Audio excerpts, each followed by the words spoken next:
বাবু, তুমি কি করছো? অনেক দিন পর না মিনির সঙ্গে খেলা করছো। ওই দেখো, চুলগুলো ধরে টানছে। বাবু, মিনির লাগবে না? দিদি আর চুল টানতে টানতে এবার মিনিরও চুলগুলো টানছে। বাবু, ওই জন্য তো দিদি আর মনুকে দিই না, তাহলে ওর চুলগুলো টেনে একদম সব ছিঁড়ে দেবে। এদিকে দেখো, দেখো, ওই তো দেখেছে বাবু। আরে আমার খাও খাও হয়ে গেছে, তোমাদের সবার খাওয়া হয়ে গেছে। আমার দিদিয়া খাচ্ছে, আমি বাবুকে ভাতটা মেখে দিয়েছি, বাবু খাচ্ছে।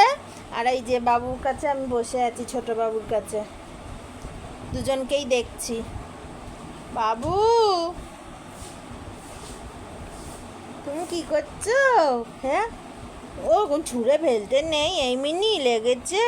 কাঁদিস না, কাঁদিস না, আয় আয় আয় আয়। এই বাবুটা বদমাশ আছে, তোর চুল কান সব ধরে টানছে। একে আয় আয় করে দাও, আয় আয় আয় আয়। একটা হামি খেয়ে নাও তো।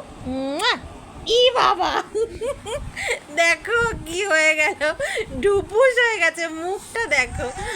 আচ্ছা আচ্ছা আচ্ছা, আর কান্না করে না, কান্না করে না। ঠিক আছে, চলো, টাটা।